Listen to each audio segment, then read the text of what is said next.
ಆಕಾಶವಾಣಿ ಇದೇ ಡಿಸೆಂಬರ್ 22ರಂದು ಬೀದರ್ ಜಿಲ್ಲೆಯ ಭಾಲ್ಕಿಯ ಶ್ರೀ ಚನ್ನಬಸವಾಶ್ರಮದಲ್ಲಿ ಜರುಗಿದ ಕಾಯಕ ಯೋಗಿ ಭಾಲ್ಕಿ ಹಿರೇಮಠ ಸಂಸ್ಥಾನದ ಪೂಜ್ಯ ಶ್ರೀ ಡಾಕ್ಟರ್ ಚನ್ನಬಸವ ಪಟ್ಟದೇವರ 135ನೆಯ ಜಯಂತ್ಯೋತ್ಸವದ ಬಾನುಲಿ ವರದಿ.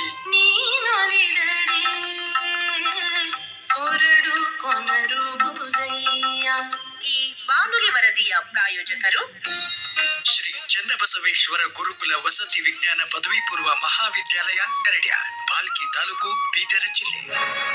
ಭಾಲ್ಕಿ ತಾಲೂಕಿನ ಕರಡ್ಯಾಳದಲ್ಲಿನ ಶ್ರೀ ಚನ್ನಬಸವೇಶ್ವರ ಗುರುಕುಲ ವಸತಿ ವಿಜ್ಞಾನ ಪದವಿ ಪೂರ್ವ ಮಹಾವಿದ್ಯಾಲಯ ನಡೆಸುತ್ತಿದೆ ಗೋಲ್ಡನ್ ಸ್ಕಾಲರ್ಶಿಪ್ ಪರೀಕ್ಷೆ ಪಾಸಾದ 100 ಜನ ವಿದ್ಯಾರ್ಥಿಗಳಿಗೆ ಪಿಯುಸಿ ವಿಜ್ಞಾನ ವಿಭಾಗದಲ್ಲಿ ಊಟ ವಸತಿ ಸಹಿತ 2 ವರ್ಷಗಳ ಉಚಿತ ಶಿಕ್ಷಣ. ಪರೀಕ್ಷೆ 2025ರ ಜನವರಿ 5, 12, 19 ಹಾಗೂ 25ರಂದು ನಡೆಯಲಿದೆ. ಹೆಚ್ಚಿನ ಮಾಹಿತಿಗಾಗಿ ಕರೆ ಮಾಡಿ 8892992222.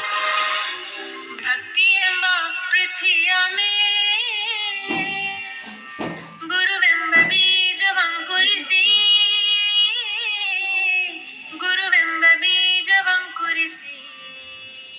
ಕರ್ನಾಟಕದ ಮುಕುಟಪ್ರಾಯ ಬೀದರ್ ಜಿಲ್ಲೆಯ ಭಾಲ್ಕಿಯಲ್ಲಿ ಇದೇ ಡಿಸೆಂಬರ್ 22ರಂದು ಈ ಭಾಗದ ನಡೆದಾಡುವ ದೇವರು, ಕಾಯಕ ಯೋಗಿ, ನೂತನ ಅನುಭವ ಮಂಟಪದ ಶಿಲ್ಪಿ, ಶಾಂತಿವರ್ಧಕ ಶಿಕ್ಷಣ ಸಂಸ್ಥೆಯ ಸಂಸ್ಥಾಪಕರು, ಭಾಲ್ಕಿ ಹಿರೇಮಠ ಸಂಸ್ಥಾನದ ಪರಮ ಪೂಜ್ಯ ಶ್ರೀ ಡಾಕ್ಟರ್ ಚನ್ನಬಸವ ಪಟ್ಟದೇವರು ಅವರ 135ನೇ ಜಯಂತ್ಯೋತ್ಸವ ಮತ್ತು ಮಕ್ಕಳ ಜ್ಞಾನ ವಿಜ್ಞಾನ ಮೇಳ ಅತ್ಯಂತ ಭಕ್ತಿ, ಶ್ರದ್ಧೆ, ಸಡಗರದಿಂದ ನೆರವೇರಿತು. ಅಂದು ಬೆಳಗಿನ ಜಾವ ಹಿರೇಮಠ ಸಂಸ್ಥಾನದಿಂದ ಚನ್ನಬಸವಾಶ್ರಮದವರೆಗೆ ಬಸವ ಪ್ರಭಾತ್ ಫೇರಿ ನಡೆಯಿತು. ಆ ನಂತರ ಚನ್ನಬಸವಾಶ್ರಮದಲ್ಲಿ ಭಾಲ್ಕಿ ಪುರಸಭೆಯ ಅಧ್ಯಕ್ಷರಾದ ಶಶಿಕಲಾ ಅಶೋಕ್ ಸಿಂಧನಗೇರಿ ಶಟಸ್ಥಲ ಧ್ವಜಾರೋಹಣ ನೆರವೇರಿಸಿದರು. ತನು ಭಕ್ತ ಮನದ ಸೋಹಿ ಪೂಜ್ಯ ಡಾಕ್ಟರ್ ಚನ್ನಬಸವ ಪಟ್ಟದೇವರು ಅವರ 135ನೇ ಜಯಂತ್ಯೋತ್ಸವದ ಉದ್ಘಾಟನಾ ಸಮಾರಂಭವನ್ನು ಹರಡೇಕರ್ ಮಂಜಪ್ಪ ವೇದಿಕೆಯಲ್ಲಿ ಆಯೋಜಿಸಲಾಗಿತ್ತು.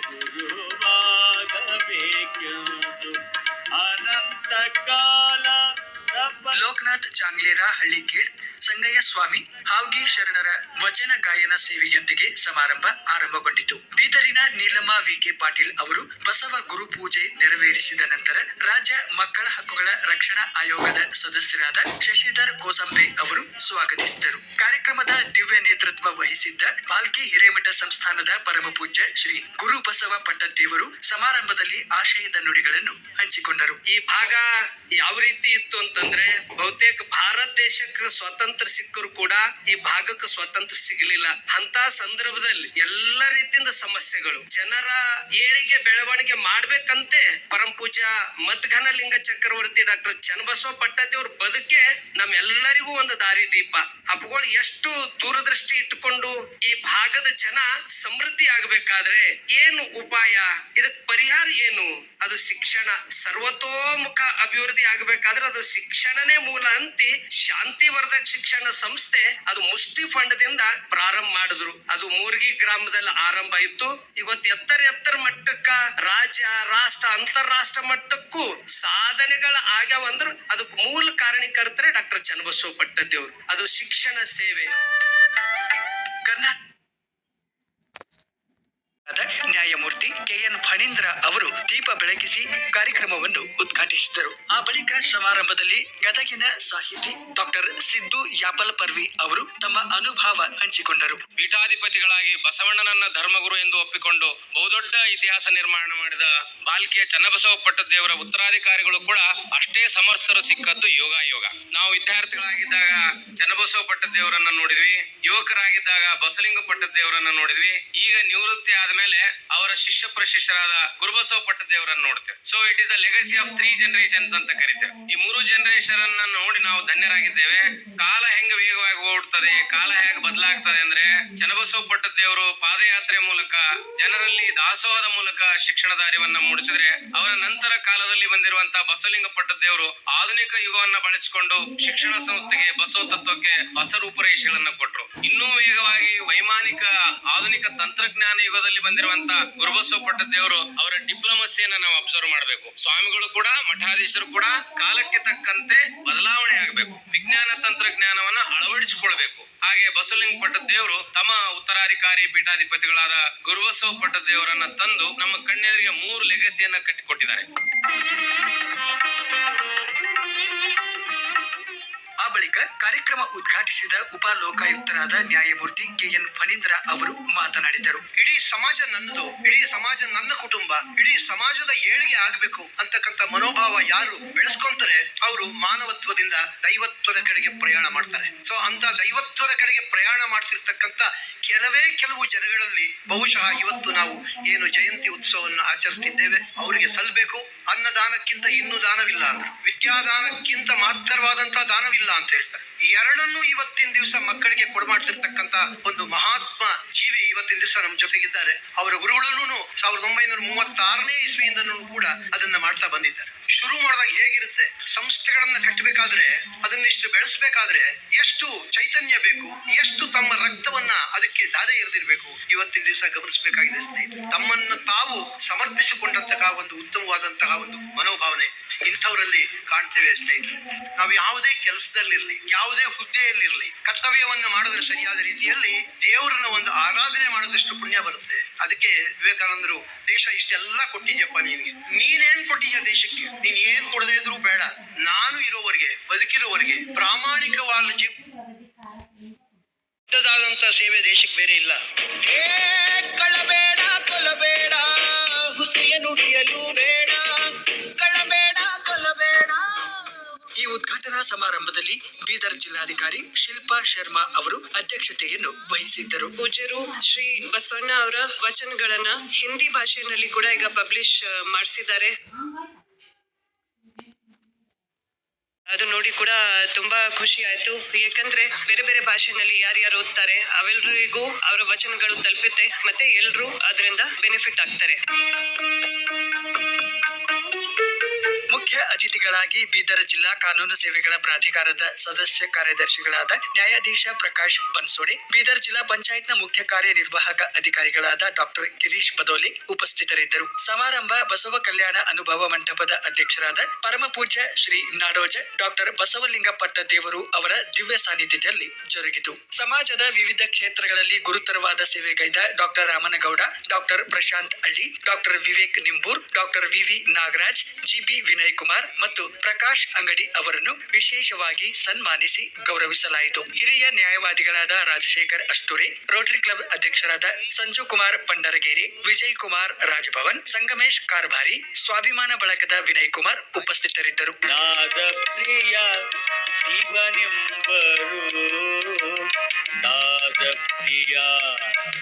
ಅನುಭವ ಮಂಟಪದ ಸಂಸ್ಕೃತಿ ವಿದ್ಯಾಲಯದ ಮಕ್ಕಳಿಂದ ವಚನ ನೃತ್ಯ ಈ ಸಂದರ್ಭದಲ್ಲಿ ಜರುಗಿತು. ಮದನ್ ಗಾಂವ್ಕರ್ ಕಾರ್ಯಕ್ರಮ ನಿರೂಪಿಸಿದರೆ, ಸಿದ್ದರಾಮೇಶ್ವರ ಪಾಟೀಲ್ ಸರ್ವರನ್ನು ವಂದಿಸಿದರು. ಉದ್ಘಾಟನಾ ಸಮಾರಂಭದ ನಂತರ ಪ್ರಸಕ್ತ ಸಾಲಿನ ಡಾಕ್ಟರ್ ಚನ್ನಬಸವ ಪಟ್ಟದೇವರು ಕಾಯಕ ಪ್ರಶಸ್ತಿ ಪ್ರದಾನ ಹಾಗೂ ಗ್ರಂಥ ಲೋಕಾರ್ಪಣೆ ಕಾರ್ಯಕ್ರಮ ಜರುಗಿತು. ದಿವ್ಯ ಸನ್ನಿಧಾನವನ್ನು ವಹಿಸಿದ್ದ ನಾಡೋಜ ಡಾಕ್ಟರ್ ಬಸವಲಿಂಗ ಪಟ್ಟದೇವರು ಸದಾಶಯದ ನುಡಿಗಳನ್ನು ಹಂಚಿಕೊಂಡರು. ಚನ್ನಬಸವ ಪಟ್ಟದೇವರ ಜಯಂತಿ ಅಂದ್ರೆ ಅದೊಂದು ರಚನಾತ್ಮಕ ಕಾರ್ಯಗಳನ್ನ, ಬಸವ ತತ್ವದ ಕಾರ್ಯಗಳನ್ನ ಮಾಡೋದೇ ಚನ್ನಬಸವ ಪಟ್ಟದೇವರ ಜಯಂತಿಯ ಮುಖ್ಯ ಗುರಿ. ಚನ್ನಬಸವ ಪಟ್ಟದೇವರು ಏನನ್ನ ಪ್ರೀತಿಸ್ತಿದ್ರು ಅಂದ್ರೆ ಬಸವ ತತ್ವ ಪ್ರಸಾರ ಪ್ರಚಾರಕ್ಕ ಬಹಳ ಮಹತ್ವ ಕೊಡ್ತಿದ್ರು. ಅವ್ರ ಉಸಿರೇ ಬಸವಣ್ಣ. ಕಾಯಕ ಪ್ರಶಸ್ತಿ ಅಂತ ಕೊಡ್ತೀವಿ. ಈ ವರ್ಷ ಯಾರಿಗ್ ಕೊಡ್ಬೇಕು ಅಂತ ನಾವೆಲ್ಲರೂ ಕುಂತ ಆಲೋಚನೆ ಮಾಡಿದಾಗ ಬೀದರ್ ಜಿಲ್ಲೆಯಲ್ಲಿ ವಿಶೇಷವಾಗಿ ಮಹಿಳೆಯರಲ್ಲಿ ನಮ್ಮ ಗುರಮ್ಮ ಸಿದ್ದಾರೆಡ್ಡಿ ಅವರದು ಹೆಸರು ಎದ್ದು ಕಾಣ್ತಾ ಇದೆ. ಸಾಮಾಜಿಕ ರಂಗದಲ್ಲಿ, ಮಹಿಳಾ ಕ್ಷೇತ್ರದಲ್ಲಿ ವಿಶೇಷವಾಗಿ ಅವ್ರ ಕೊಡುಗೆ ಇದೆ. ಅಪ್ಪರ ಆತ್ಮೀಯ ಒಡನಾಟದಲ್ಲಿ ಭಕ್ತಿ, ಶ್ರದ್ಧೆ, ಗೌರವ ಉಳ್ಳಂತ ಆ ತಾಯಿ ಅಂದ್ರೆ ಗುರಮ್ಮ ಸಿದ್ದಾರೆಡ್ಡಿ ತಾಯಿಯವರು ಅಂತ ಅಪ್ಪರ ಕಾರ್ಯಕ್ಕೆಲ್ಲನೂ ಬೆಂಬಲವಾಗಿ ಕೊಟ್ಟು ಆ ಕಾರ್ಯವನ್ನ ಅವರು ಮಾಡ್ತಾ ಇದ್ದಾರೆ.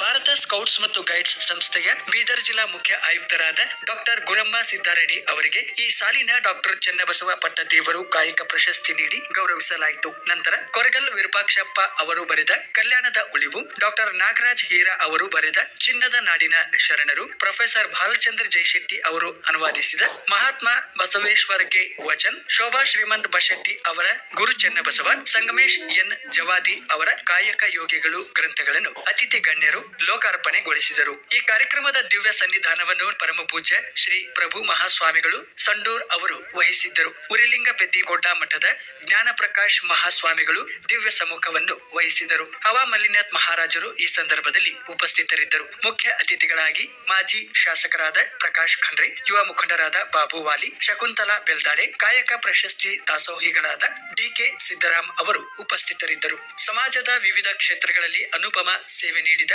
ನಂದಕುಮಾರ್ ದಾಶಟ್ವಾರ್, ಮಲ್ಲಿಕಾರ್ಜುನ್ ರಗಡೆ, ಅಶೋಕ್ ಜುಬ್ರೆ ಅವರನ್ನು ಶ್ರೀಮಠದ ವತಿಯಿಂದ ಸತ್ಕರಿಸಲಾಯಿತು. ವಿಶೇಷ ಆಹ್ವಾನಿತರಾಗಿ doctor Shashidhar Todkar, doctor K Ravindranath, Pushpa Bhalachandra Jaishetti, Ravishankar Koragal, ಕಲಬುರಗಿಯ ಡಾಕ್ಟರ್ ವೀಣಾ ಹಾಗೂ ಡಾಕ್ಟರ್ ವಿಕ್ರಮ್ ಸಿದ್ದಾರೆಡ್ಡಿ, ಡಾಕ್ಟರ್ ರಾಜೇಶ್ವರಿ ವಿಶ್ವನಾಥ್ ರೆಡ್ಡಿ ಆಗಮಿಸಿದ್ದರು. ನವಲಿಂಗ್ ಪಾಟೀಲ್ ಕಾರ್ಯಕ್ರಮವನ್ನು ನಿರೂಪಿಸಿದರೆ ಜಗನ್ನಾಥ್ ಚಿಟಿಮೆ ಅವರು ಎಲ್ಲರನ್ನು ವಂದಿಸಿದರು.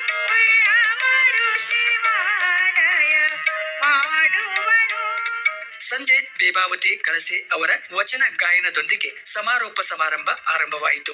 ಚನ್ನಬಸವಣ್ಣ ಬಳತೆ ಅವರು ಬಸವ ಗುರು ಅರಣ್ಯ, ಪರಿಸರ ಮತ್ತು ಜೀವಿಶಾಸ್ತ್ರ ಹಾಗೂ ಬೀದರ್ ಜಿಲ್ಲಾ ಉಸ್ತುವಾರಿ ಸಚಿವರಾದ ಈಶ್ವರ್ ಖಂಡ್ರೆ ಅವರು ಈ ಸಂದರ್ಭದಲ್ಲಿ ಮಾತನಾಡಿದರು. ನಾವೆಲ್ಲ ಮಹಾಪುರುಷರ ಜಯಂತ್ಯೋತ್ಸವ ಮಾಡ್ತೀವಿ, ಸ್ಮರಣೋತ್ಸವ ಮಾಡ್ತೀವಿ. ಉದ್ದೇಶ ಏನಿದೆ?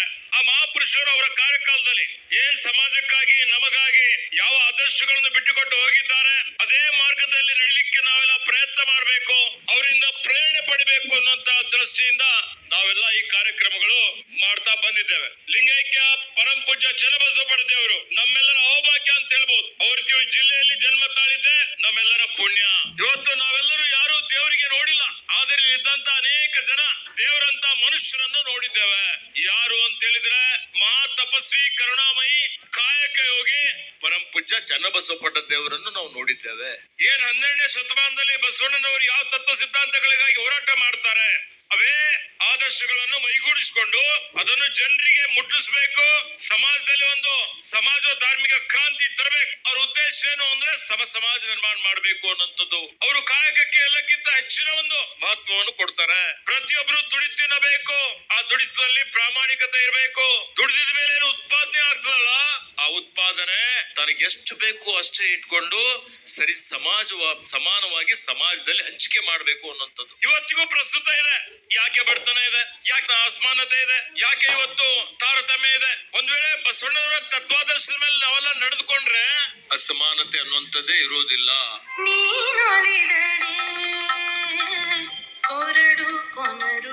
ಯಡಗಾಪುರ ಶ್ರೀ ಶಿವಲಿಂಗೇಶ್ವರ ಸಂಸ್ಥಾನ ಮಠದ ಪೂಜ್ಯ ಶ್ರೀ ದಾರುಕಲಿಂಗ ಶಿವಾಚಾರ್ಯರು, ಚಾಂಬೋಳ ಶ್ರೀ ಗುರು ರುದ್ರಮುನೀಶ್ವರ ಸಂಸ್ಥಾನ ಮಠದ ಪೂಜ್ಯ ಶ್ರೀ ಅಭಿನವ ರುದ್ರಮುನಿ ಪಟ್ಟದೇವರು, ಬಾಲ್ಕಿಯ ಶ್ರೀಮಠದ ಶ್ರೀ ಗುರು ಬಸವ ಪಟ್ಟದೇವರು ಪೂಜ್ಯ ಶ್ರೀಗಳ ಸಮ್ಮುಖದಲ್ಲಿ ಈ ಕಾರ್ಯಕ್ರಮ ನಡೆಯಿತು. ಬಸವ ಕಲ್ಯಾಣ ತಾಲೂಕಾ ಶರಣ ಸಾಹಿತ್ಯ ಪರಿಷತ್ತಿನ ಅಧ್ಯಕ್ಷರಾದ ಗುರುನಾಥ್ ಕಟ್ಟಿ ಅವರು ಕಾರ್ಯಕ್ರಮದ ಅಧ್ಯಕ್ಷತೆ ವಹಿಸಿದ್ದರು. ಡಾಕ್ಟರ್ ಜಿವಿ ಮಂಜುನಾಥ್, ಜಯರಾಜ್ ಖಂಡ್ರೆ, ಬಸವರಾಜ್ ಧನ್ನೂರ್, ಚಂದ್ರಶೇಖರ್ ಹೆಬ್ಬಾಳೆ, ಚಂದ್ರಶೇಖರ್ ಬನಾಳೆ, ಮಹಾದೇವಪ್ಪ ಇಜಾರೆ, ಪ್ರಕಾಶ್ ದೇಶ್ಮುಖ್ ಮುಂತಾದ ಗಣ್ಯರು ಈ ಸಂದರ್ಭದಲ್ಲಿ ಉಪಸ್ಥಿತರಿದ್ದರು. ದೀಪಕ್ ತಮ್ಕೆ ಅವರು ಕಾರ್ಯಕ್ರಮವನ್ನು ನಿರೂಪಿಸಿದರು. ನಾಗಯ್ಯ ಸ್ವಾಮಿ ಕಾರ್ಯಕ್ರಮಕ್ಕೆ ಆಗಮಿಸಿದ ಸರ್ವರನ್ನು ವಂದಿಸಿದರು. ಬೀದರ್ ಅನುಭವ ಮಂಟಪದ ಸಂಸ್ಕೃತಿ ವಿದ್ಯಾಲಯದ ಮಕ್ಕಳಿಂದ ಮಹಾಕ್ರಾಂತಿ ನಾಟಕ ಪ್ರದರ್ಶನವಾಯಿತು. ಹಿರೇಮಠ ಸಂಸ್ಥಾನ ವಿದ್ಯಾಪೀಠ ಟ್ರಸ್ಟ್ ಅಡಿಯಲ್ಲಿ ನಡೆಯುವ ಶಾಲಾ ಕಾಲೇಜು ವಿದ್ಯಾರ್ಥಿಗಳಿಂದ ಡಿಸೆಂಬರ್ 20, 21 ಹಾಗೂ 22ರಂದು 3 ದಿನಗಳ ಕಾಲ ಧ್ಯಾನ ವಿಜ್ಞಾನ ಮೇಳ ಜರುಗಿತು. ಇದುವರೆಗೆ ಇದೇ ಡಿಸೆಂಬರ್ 22ರಂದು ಬೀದರ್ ಜಿಲ್ಲೆಯ ಭಾಲ್ಕಿಯ ಶ್ರೀ ಚನ್ನಬಸವಾಶ್ರಮದಲ್ಲಿ ಜರುಗಿದ ಕಾಯಕ ಯೋಗಿ ಭಾಲ್ಕಿ ಹಿರೇಮಠ ಸಂಸ್ಥಾನದ ಪೂಜ್ಯ ಶ್ರೀ ಡಾಕ್ಟರ್ ಚನ್ನಬಸವ ಪಟ್ಟದೇವರ 135ನೆಯ ಜಯಂತ್ಯೋತ್ಸವದ ಬಾನುಲಿ ವರದಿ ಕೇಳಿದಿರಿ. ನಿರೂಪಣೆ ಮತ್ತು ಸಂಕಲನ ಲಕ್ಷ್ಮೀಕಾಂತ್ ಪಾಟೀಲ್. ತಾಂತ್ರಿಕ ನೆರವು ಪ್ರಭು ನಿಷ್ಠಿ. ಸಹಾಯ ಶೇಷಗಿರಿ. ನಿರ್ಮಾಣ ಸೋಮಶೇಖರ್ ಎಸ್ ರೂಳಿ. ಈ ಬಾನುಲಿ ವರದಿಯ ಪ್ರಾಯೋಜಕರು ಶ್ರೀ ಚನ್ನಬಸವೇಶ್ವರ ಗುರುಕುಲ ವಸತಿ ವಿಜ್ಞಾನ ಪದವಿ ಪೂರ್ವ ಮಹಾವಿದ್ಯಾಲಯ ಕರಡ್ಯಾಳ್. ಭಾಲ್ಕಿ ತಾಲೂಕು, ಬೀದರ್ ಜಿಲ್ಲೆ. ಭಾಲ್ಕಿ ತಾಲೂಕಿನ ಕರಡ್ಯಾಳದಲ್ಲಿನ ಶ್ರೀ ಚನ್ನಬಸವೇಶ್ವರ ಗುರುಕುಲ ವಸತಿ ವಿಜ್ಞಾನ ಪದವಿ ಪೂರ್ವ ಮಹಾವಿದ್ಯಾಲಯ ನಡೆಸುತ್ತಿದೆ ಗೋಲ್ಡನ್ ಸ್ಕಾಲರ್ಶಿಪ್ ಪರೀಕ್ಷೆ. ಪರೀಕ್ಷೆ ಪಾಸಾದ 100 ಜನ ವಿದ್ಯಾರ್ಥಿಗಳಿಗೆ ಪಿಯುಸಿ ವಿಜ್ಞಾನ ವಿಭಾಗದಲ್ಲಿ ಊಟ ವಸತಿ ಸಹಿತ 2 ವರ್ಷಗಳ ಉಚಿತ ಶಿಕ್ಷಣ. ಪರೀಕ್ಷೆ 2025 ಜನವರಿ 5, 12, 19 ಹಾಗೂ 25ರಂದು ನಡೆಯಲಿದೆ. ಹೆಚ್ಚಿನ ಮಾಹಿತಿಗಾಗಿ ಕರೆ ಮಾಡಿ 8892992222. ಈ ಕಾರ್ಯಕ್ರಮ ಆಕಾಶವಾಣಿ ಈಶ್ವರ ಗುರುಕುಲ ವಸತಿ ವಿಜ್ಞಾನ ಪದವಿ ಪೂರ್ವ ಮಹಾವಿದ್ಯಾಲಯ ಕರಡ್ಯ, ಭಾಲ್ಕಿ ತಾಲೂಕು, ಬೀದರ್ ಜಿಲ್ಲೆ.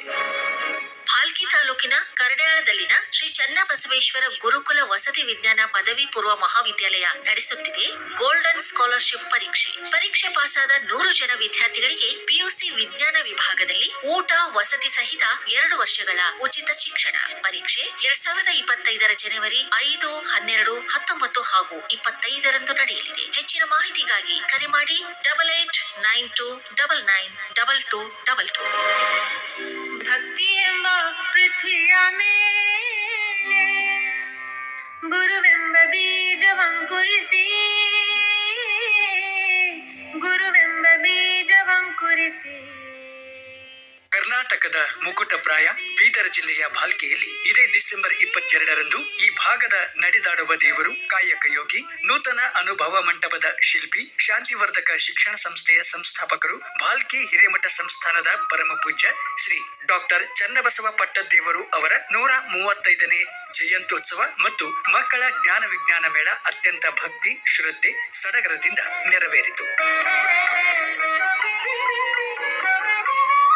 ಅಂದು ಬೆಳಗಿನ ಜಾವ ಹಿರೇಮಠ ಸಂಸ್ಥಾನದಿಂದ ಚನ್ನಬಸವಾಶ್ರಮದವರೆಗೆ ಬಸವ ಪ್ರಭಾತ್ ಫೇರಿ ನಡೆಯಿತು. ಆ ನಂತರ ಚನ್ನಬಸವಾಶ್ರಮದಲ್ಲಿ ಭಾಲ್ಕಿ ಪುರಸಭೆಯ ಅಧ್ಯಕ್ಷರಾದ ಶಶಿಕಲಾ ಅಶೋಕ್ ಸಿಂಧನಗೇರಿ ಶತಸ್ಥಲ ಧ್ವಜಾರೋಹಣ ನೆರವೇರಿಸಿದರು. ತನು ಭಕ್ತ ಮನದಾಸೋಹಿ ಪೂಜ್ಯ ಡಾಕ್ಟರ್ ಚನ್ನಬಸವ ಪಟ್ಟದೇವರು ಅವರ 135ನೇ ಜಯಂತ್ಯೋತ್ಸವದ ಉದ್ಘಾಟನಾ ಸಮಾರಂಭವನ್ನು ಹರಡೇಕರ್ ಮಂಜಪ್ಪ ವೇದಿಕೆಯಲ್ಲಿ ಆಯೋಜಿಸಲಾಗಿತ್ತು.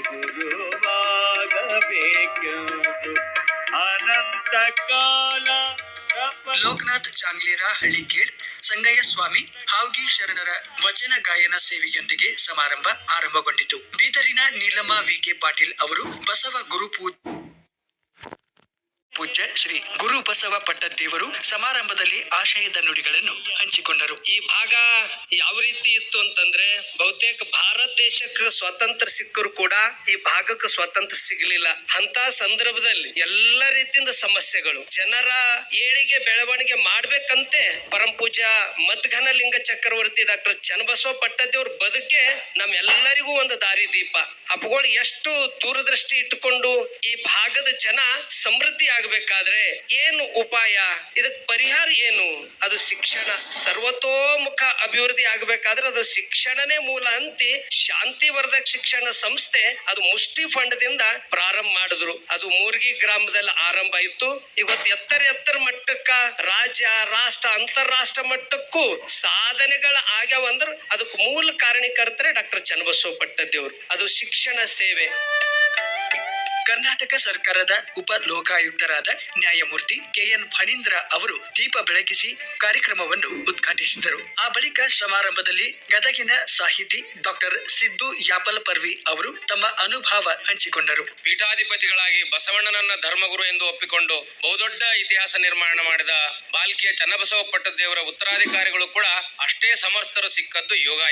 ನಾವು ವಿದ್ಯಾರ್ಥಿಗಳಾಗಿದ್ದಾಗ ಚನ್ನಬಸವ ಪಟ್ಟದೇವರನ್ನ ನೋಡಿದ್ವಿ, ಯುವಕರಾಗಿದ್ದಾಗ ಬಸಲಿಂಗ ಪಟ್ಟದೇವರನ್ನ ನೋಡಿದ್ವಿ. ಈಗ ನಿವೃತ್ತಿ ಆದ್ಮೇಲೆ ಅವರ ಶಿಷ್ಯ ಪ್ರಶಿಷ್ಯರಾದ ಗುರುಬಸವ ಪಟ್ಟದೇವರನ್ನ ನೋಡ್ತೇವೆ. So it is the legacy of 3 generations ಅಂತ ಕರಿತೇವೆ. ಈ 3 ಜನರೇಷನ್ ಅನ್ನ ನೋಡಿ ನಾವು ಧನ್ಯರಾಗಿದ್ದೇವೆ. ಕಾಲ ಹೆಂಗ ವೇಗವಾಗಿ ಓಡ್ತದೆ, ಕಾಲ ಹೇಗೆ ಬದಲಾಗ್ತದೆ ಅಂದ್ರೆ, ಚನ್ನಬಸವ ಪಟ್ಟದೇವರು ಪಾದಯಾತ್ರೆ ಮೂಲಕ ಜನರಲ್ಲಿ ದಾಸೋಹದ ಮೂಲಕ ಶಿಕ್ಷಣದ ಅರಿವನ್ನ ಮೂಡಿಸಿದ್ರೆ, ಅವರ ನಂತರ ಕಾಲದಲ್ಲಿ ಬಂದಿರುವಂತಹ ಬಸವಲಿಂಗ ಪಟ್ಟದೇವರು ಆಧುನಿಕ ಯುಗವನ್ನ ಬಳಸಿಕೊಂಡು ಶಿಕ್ಷಣ ಸಂಸ್ಥೆಗೆ, ಬಸವ ತತ್ವಕ್ಕೆ ಹೊಸ ರೂಪರೇಷೆಗಳನ್ನ ಕೊಟ್ಟರು. ಇನ್ನೂ ವೇಗವಾಗಿ ವೈಮಾನಿಕ ಆಧುನಿಕ ತಂತ್ರಜ್ಞಾನ ಯುಗದಲ್ಲಿ ಬಂದಿರುವಂತ ಗುರುಬಸವ ಪಟ್ಟದೇವರು ಅವರ ಡಿಪ್ಲೊಮಸಿಯನ್ನ ನಾವು ಅಬ್ಸರ್ವ್ ಮಾಡಬೇಕು. ಸ್ವಾಮಿಗಳು ಕೂಡ, ಮಠಾಧೀಶರು ಕೂಡ ಕಾಲಕ್ಕೆ ತಕ್ಕಂತೆ ಬದಲಾವಣೆ ಆಗಬೇಕು, ವಿಜ್ಞಾನ ತಂತ್ರಜ್ಞಾನವನ್ನ ಅಳವಡಿಸಿಕೊಳ್ಬೇಕು. ಹಾಗೆ ಬಸವಲಿಂಗ ಪಟ್ಟದೇವರು ತಮ್ಮ ಉತ್ತರಾಧಿಕಾರಿ ಪೀಠಾಧಿಪತಿಗಳಾದ ಗುರುಬಸವ ಪಟ್ಟದೇವರನ್ನ ತಂದು ನಮ್ಮ ಕಣ್ಣೆದುರಿಗೆ 3 ಲೆಗಸಿಯನ್ನ ಕಟ್ಟಿಕೊಟ್ಟಿದ್ದಾರೆ. ಆ ಬಳಿಕ ಕಾರ್ಯಕ್ರಮ ಉದ್ಘಾಟಿಸಿದ ಉಪ ಲೋಕಾಯುಕ್ತರಾದ ನ್ಯಾಯಮೂರ್ತಿ KN ಫಣೀಂದ್ರ ಅವರು ಮಾತನಾಡಿದರು. ಇಡೀ ಸಮಾಜ ನನ್ನದು, ಇಡೀ ಸಮಾಜ ನನ್ನ ಕುಟುಂಬ, ಇಡೀ ಸಮಾಜದ ಏಳಿಗೆ ಆಗ್ಬೇಕು ಅಂತಕ್ಕಂಥ ಮನೋಭಾವ ಯಾರು ಬೆಳೆಸ್ಕೊಂತಾರೆ ಅವರು ಮಾನವತ್ವದಿಂದ ದೈವತ್ವದ ಕಡೆಗೆ ಪ್ರಯಾಣ ಮಾಡ್ತಾರೆ. ಸೊ ಅಂತ ದೈವತ್ವದ ಕಡೆಗೆ ಪ್ರಯಾಣ ಮಾಡ್ತಿರ್ತಕ್ಕಂಥ ಕೆಲವು ಜನಗಳಲ್ಲಿ ಬಹುಶಃ ಇವತ್ತು ನಾವು ಏನು ಜಯಂತಿ ಉತ್ಸವವನ್ನು ಆಚರಿಸ್ತಿದ್ದೇವೆ ಅವರಿಗೆ ಸಲ್ಲಬೇಕು. ಅನ್ನದಾನಕ್ಕಿಂತ ಇನ್ನೂ ದಾನವಿಲ್ಲ ಅಂದ್ರು, ವಿದ್ಯಾದಾನಕ್ಕಿಂತ ಮಹತ್ತರವಾದಂತಹ ದಾನವಿಲ್ಲ ಅಂತ ಹೇಳ್ತಾರೆ. ಎರಡನ್ನೂ ಇವತ್ತಿನ ದಿವಸ ಮಕ್ಕಳಿಗೆ ಕೊಡಮಾಡ್ತಿರ್ತಕ್ಕಂಥ ಒಂದು ಮಹಾತ್ಮ ಜೀವಿ ಇವತ್ತಿನ ದಿವಸ ನಮ್ಮ ಜೊತೆಗಿದ್ದಾರೆ. ಅವರ ಗುರುಗಳೂ 1936ನೇ ಇಸ್ವಿಯಿಂದನೂ ಕೂಡ ಅದನ್ನ ಮಾಡ್ತಾ ಬಂದಿದ್ದಾರೆ. ಶುರು ಮಾಡಿದಾಗ ಹೇಗಿರುತ್ತೆ, ಸಂಸ್ಥೆಗಳನ್ನ ಕಟ್ಟಬೇಕಾದ್ರೆ ಅದನ್ನಿಷ್ಟು ಬೆಳೆಸಬೇಕಾದ್ರೆ ಎಷ್ಟು ಚೈತನ್ಯ ಬೇಕು, ಎಷ್ಟು ತಮ್ಮ ರಕ್ತವನ್ನ ಅದಕ್ಕೆ ಧಾರೆ ಎರೆದಿರ್ಬೇಕು, ಇವತ್ತಿನ ದಿವಸ ಗಮನಿಸಬೇಕಾಗಿದೆ ಸ್ನೇಹಿತರೆ. ತಮ್ಮನ್ನು ತಾವು ಸಮರ್ಪಿಸಿಕೊಂಡಂತಹ ಒಂದು ಉತ್ತಮವಾದಂತಹ ಒಂದು ಮನೋಭಾವನೆ ಇಂಥವರಲ್ಲಿ ಕಾಣ್ತೇವೆ ಸ್ನೇಹಿತರೆ. ನಾವು ಯಾವುದೇ ಕೆಲಸದಲ್ಲಿರ್ಲಿ, ಯಾವುದೇ ಹುದ್ದೆಯಲ್ಲಿರ್ಲಿ, ಕರ್ತವ್ಯವನ್ನ ಮಾಡಿದ್ರೆ ಸರಿಯಾದ ರೀತಿಯಲ್ಲಿ ದೇವರನ್ನ ಒಂದು ಆರಾಧನೆ ಮಾಡೋದಷ್ಟು ಪುಣ್ಯ ಬರುತ್ತೆ. ಅದಕ್ಕೆ ವಿವೇಕಾನಂದರು ದೇಶ ಇಷ್ಟೆಲ್ಲ ಕೊಟ್ಟಿದ್ಯಪ್ಪ ನಿನ್ಗೆ, ನೀನೇನ್ ಕೊಟ್ಟಿದ್ಯಾ ದೇಶಕ್ಕೆ, ನೀನ್ ಏನ್ ಕೊಡದೇ ಇದ್ರೂ ಬೇಡ, ನಾನು ಇರೋವರೆಗೆ ಬದುಕಿರೋವರೆಗೆ ಪ್ರಾಮಾಣಿಕವಾದ ಜೀವನವನ್ನ ಮಾಡ್ತೀನಿ ಅಂತಂದು ನೀನು ದೇಶಕ್ಕೆ ಒಂದು ಆಶ್ವಾಸನೆಯನ್ನು ಕೊಟ್ರೆ ಅದಕ್ಕಿಂತ ದೊಡ್ಡದಾದಂತ ಸೇವೆ ದೇಶಕ್ಕೆ ಬೇರೆ ಇಲ್ಲ. ಕಳಬೇಡ ಕೊಲ್ಲಬೇಡ, ಹುಸಿಯ ನುಡಿಯಲು ಬೇಡ, ಕಳಬೇಡ ಕೊಲ್ಲಬೇಡ. ಈ ಉದ್ಘಾಟನಾ ಸಮಾರಂಭದಲ್ಲಿ ಬೀದರ್ ಜಿಲ್ಲಾಧಿಕಾರಿ ಶಿಲ್ಪಾ ಶರ್ಮಾ ಅವರು ಅಧ್ಯಕ್ಷತೆಯನ್ನು ವಹಿಸಿದ್ದರು. ಪೂಜ್ಯರು ಶ್ರೀ ಬಸವಣ್ಣ ಅವರ ವಚನಗಳನ್ನ ಹಿಂದಿ ಭಾಷೆಯಲ್ಲಿ ಕೂಡ ಈಗ ಪಬ್ಲಿಷ್ ಮಾಡಿಸಿದ್ದಾರೆ. ಅದು ನೋಡಿ ಕೂಡ ತುಂಬಾ ಖುಷಿ ಆಯ್ತು. ಯಾಕಂದ್ರೆ ಬೇರೆ ಬೇರೆ ಭಾಷೆನಲ್ಲಿ ಯಾರ್ಯಾರು ಓದ್ತಾರೆ ಅವೆಲ್ಲರಿಗೂ ಅವರ ವಚನಗಳು ತಲುಪುತ್ತೆ, ಮತ್ತೆ ಎಲ್ರೂ ಅದರಿಂದ ಬೆನಿಫಿಟ್ ಆಗ್ತಾರೆ. ಮುಖ್ಯ ಅತಿಥಿಗಳಾಗಿ ಬೀದರ್ ಜಿಲ್ಲಾ ಕಾನೂನು ಸೇವೆಗಳ ಪ್ರಾಧಿಕಾರದ ಸದಸ್ಯ ಕಾರ್ಯದರ್ಶಿಗಳಾದ ನ್ಯಾಯಾಧೀಶ ಪ್ರಕಾಶ್ ಬನ್ಸೋಡೆ, ಬೀದರ್ ಜಿಲ್ಲಾ ಪಂಚಾಯತ್ನ ಮುಖ್ಯ ಕಾರ್ಯನಿರ್ವಾಹಕ ಅಧಿಕಾರಿಗಳಾದ ಡಾ